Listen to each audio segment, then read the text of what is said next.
Nature has offered us much.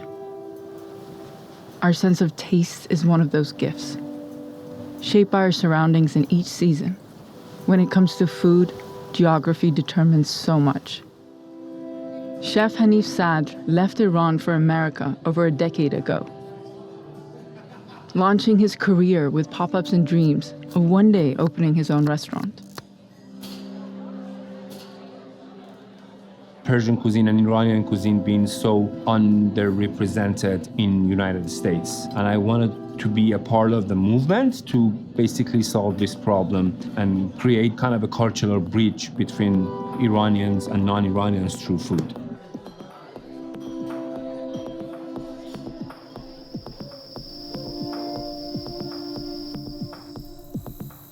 Persian cuisine is not just about recipes. It's about ancient techniques, regional ingredients, and spices that have been around since the days of the Silk Road trades. That history, together with Iran's landscape, makes its cuisine one of the most noted and diverse in the world. Understanding those roots, the temperance of nature, and the way gastronomy can play with that ecology of flavors starts with a conversation.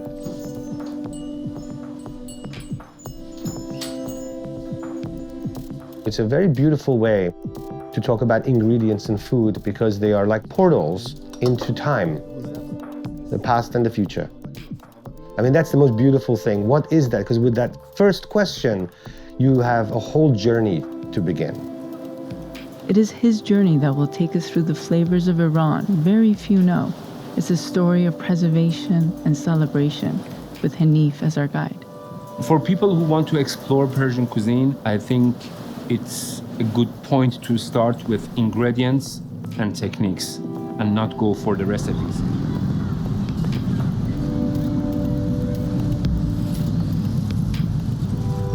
Taking pause from his California pop-ups, Hanif journeys back to Tehran. After a long absence, it's also time for a reunion with his wife, Goli. Having faced US travel bans and a global pandemic, she's had no choice but to remain here. سخت کنار یکی که آشپزی کنی. خیلی کار آسونی نیست. خب خوبش اینه که من خیلی مجبور نیستم آشپزی کنم. یه دفعه شد 1.5 سال نیومد تقریبا. یه چیزیه که انقدر دوست داره و اونجا درستش کرده و کلی براش زحمت کشیده، شبانه روز وقتشو گذاشته براش. خب نه، من نمیتونمش بگم برگرد به خاطر اینکه این دوری سخته، نمیدونم.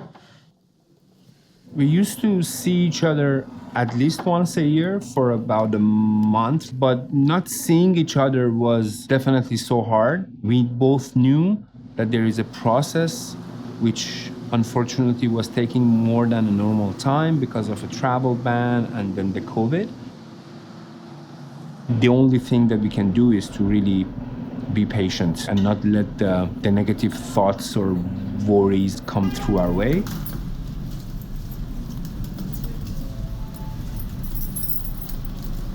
اصولا حنیف وقتی میاد ایران 2-3 روز بیشتر تهران نمیمونه، بعدش بقیه‌اش ما میریم شمال. میریم مرجانلات که خب عشق حنیفه. اونجا بزرگ شده، یعنی یه تایمی از بچگیشو اونجا سپری کرده. Traveling to the Caspian Sea in the north of Iran, Shomal, as many Iranians call it, is Hanif's real escape. Surrounded by nature in the province where he grew up, it's also a chance to visit his grandmother, whose kitchen really inspired him. Food here in the Caspian province is herb-centric, a unique blend of mountains, forests, and sea. It smelled familiar to everyone growing up who spent hours in their grandmother's kitchen. The idea of good food and local ingredients never came from a good restaurant, but it came from home. I think approaching Iranian food or any food from any specific delicious culture as a system of machines, a system of techniques, a system of ideas, rather than strict recipes, all of a sudden it becomes more fun to talk about. It becomes more fun to share. It becomes more fun to participate in. whether or not you have a personal connection to Iran.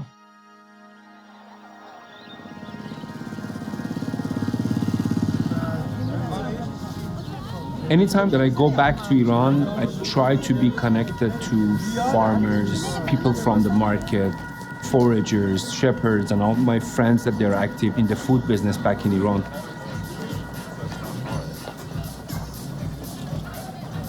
Reza Shirazi is an amazing local chef and Hanif's friend. He sold local ingredients, pickles, and sauces in Tehran for years, pushing the philosophy of farm to table, overlooking foreign imports. His mission is to elevate Iranian cuisine by taking it back to his own land. آره میریم کل اون ور رودخونه درختای فندقه و گلگاو زبونم زیر درخت‌ها کاشتن که تو این فصل برداشتش میکنن. چه عالی.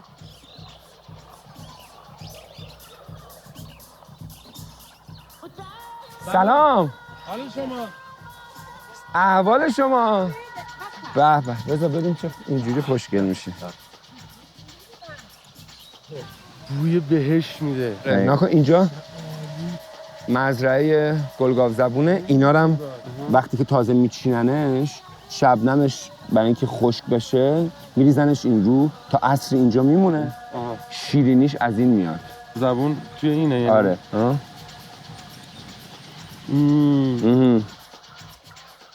Soraya Khanum is the lady who has lived at our farm. When we were a kid, she used to be there and took care of us, and also a very, very great cook. Soraya knows every herb and plant that surrounds her. She grew up foraging. The recipes she cooks are based on the local way of life. They've been passed down through generations. Traditional cuisine and cooking methods here are unchanged, dedicated to preserving history.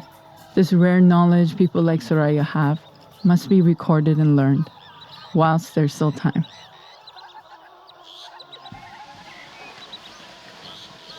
به این آش دوغ رو ببینید. سرای خانم دست شما درد نکنه. خیلی ممنون. سرای خانم چیا داره درش؟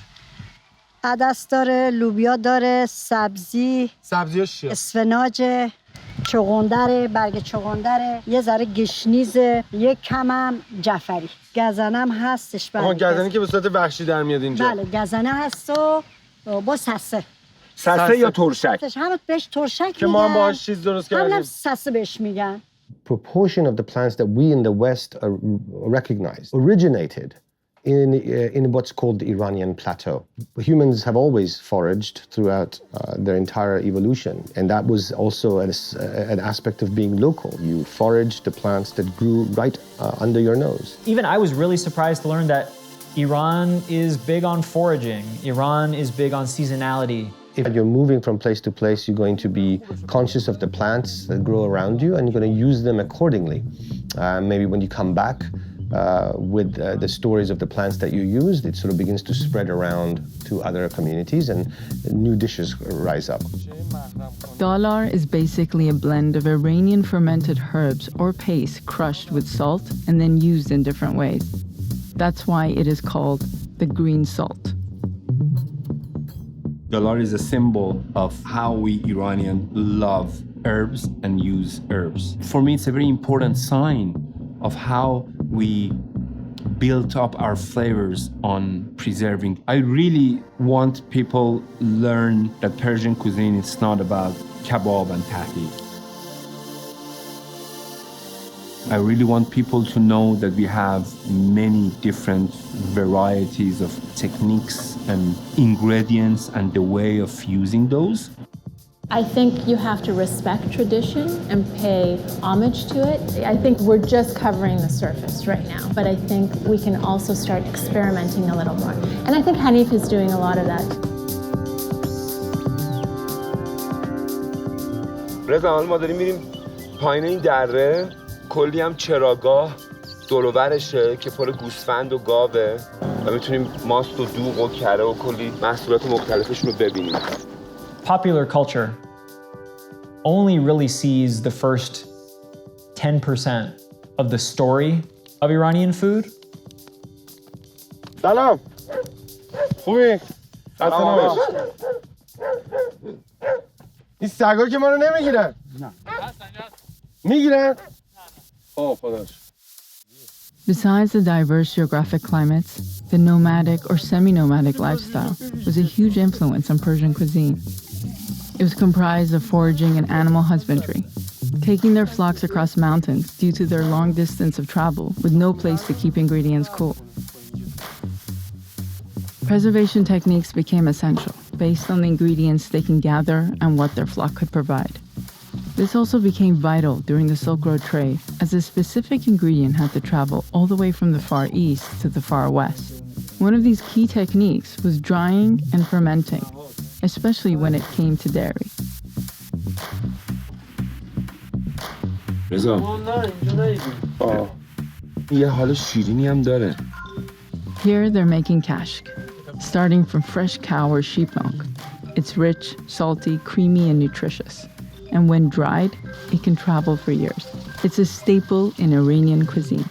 Natural cappuccino. فوم کاپوچینو.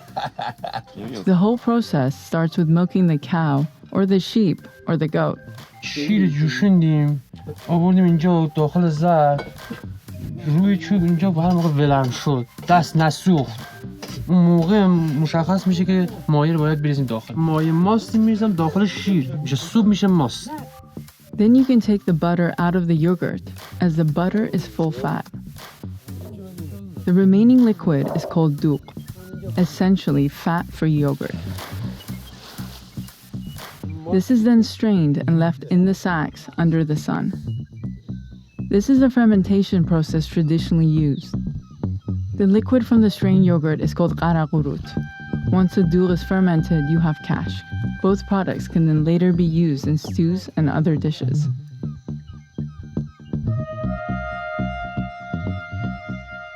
Preservation, it's very big and important in most of the old world cultures or old world cuisine. Everything that evolved in Iran for the sake of survival and preservation, all of those techniques, a beautiful side effect was that the flavor became more concentrated and more potent. Every chef that I know in any style is looking for ways to dry, cure, preserve, smoke, and ferment food. Those techniques are something that I don't think people associate with Iran, that Iran maybe does better than any country they've never considered. Sour orange molasses is part of the family of preserving citrus. Historically, carrying kilos of fruit was not efficient, so it was juiced, boiled, thickened, and then stored. The taste can be sweet or tangy, depending on the season of the fruit. This is how many dishes or stews in Iran are given flavor.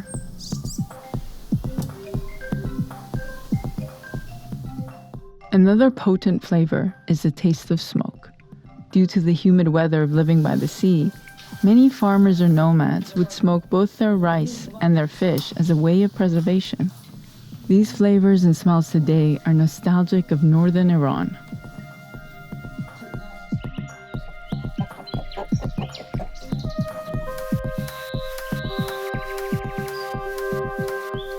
آنسرای خانم ما با همین دوغی که محلیه با آب قاطی کردیم و با یه سبزی خشکی به نام سنجرقه که شما برای ما چیدین. سنجرقه که شما چیدین شما خوش کردین. بله. خیلی خوش. حالا ما می‌خوایم شما افتتاحش کنید. بفرمایید. شما شاید اولین کسی باشی که از ساقه گلپر برای نی استفاده کردید. بله. ظاهرش چطوره؟ سرای خانم. چه طعمی و این عطر گلبر وقتی میاد توش مزهش میاد نه؟ رضا امتحان کنین. این وقتی دوغه میاد تو نی مزه گلپر میگیره. آره. خیلی باحاله. خیلی خوش طعمه. فوق العاده است. اولش همه مال اطراف اینجاست. مال همینجا چی؟ همه چی. سیرشو، شیشاقشو، اسفناجشو، کاهوشو، تربچش، همه چیش. دوغش. هیچی از 50 کیلومتر برتر نیومده. همه چی مال همین منطقه است. عالی، عالی. Hanif's deep dive into true local flavors and techniques is coming to an end, for now. With the knowledge that some of these are on the brink of extinction, he's determined to sing their praise. For now, it's back to Tehran, flavor-packed, and the reality of having to say goodbye to his wife once more. یعنی این سفر را به ایران حتما باید دائما ادامه پیدا کنه. آرزوم اینه که بتونم به واسطه کار اونجا از اینجا یه چیزایی ببرم اونجا یکم این اتفاقه برقرار بشه دیگه. برای اینکه کوزین میدل ایسترن خیلی باب شده. برای همین من خیلی دوست دارم که تهش اون اتفاق بیفته. روب نارنج.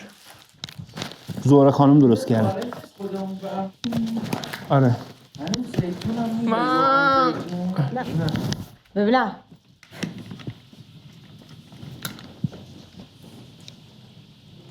عالیه. بله دیگه همینه دیگه.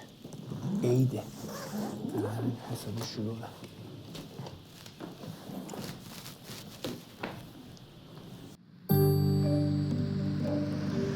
Back in California, Hanif's dream of opening his own restaurant came true, named after a favorite childhood memory, his grandmother's fromage bread.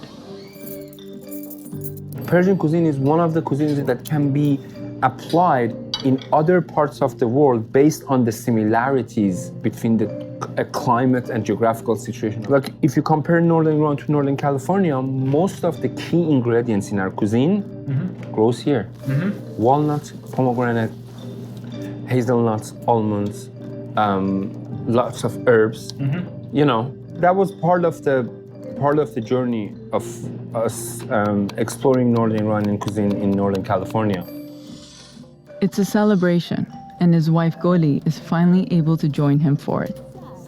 At the airport, when I come out and I just saw Hanif, I was like, wow, it's really happening. It happened, yay! A moment that you were like, okay, now it's real. Now what we were waiting for is done. And I wasn't kind of the person that really go to restaurants. I really eat in the home. And I married the chef. Hi, hello. How are you? Good, hello. My wife, Goli, I think you saw her. Hi. Goldie? Yeah. Nice to meet you. Yeah. Oh, so Bobak is also here. Hi. It's a Persian thing.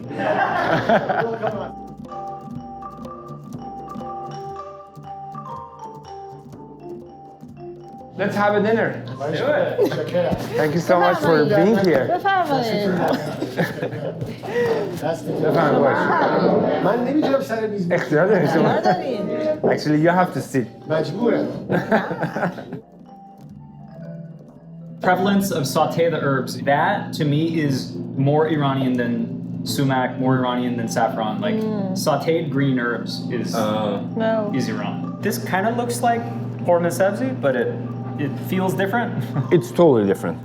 Yeah, so that basically that stew or sauce underneath is called tare or pala sartare, which translates into a vegetarian stew on top of the rice. But it's a very simple, quick stew out of lots of spinach and then dill and cilantro and parsley. But the technique is like they saute the garlic, but then they saute the herbs and then they add a souring agent. It can be sour orange molasses or pomegranate molasses, or sometimes at the end they add cash.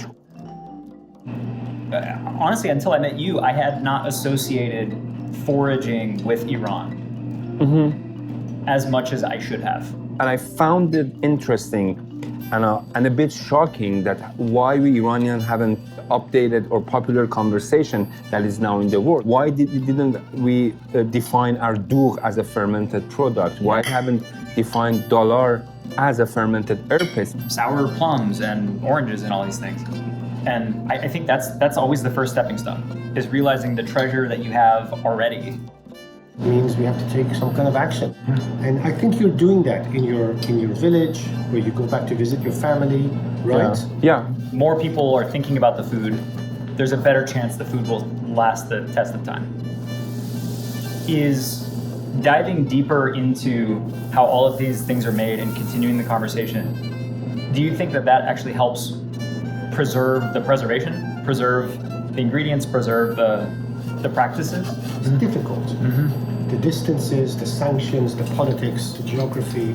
Every time I take a bite of my mother's food, I remember where this comes from and that there's no guarantee that it will be here tomorrow.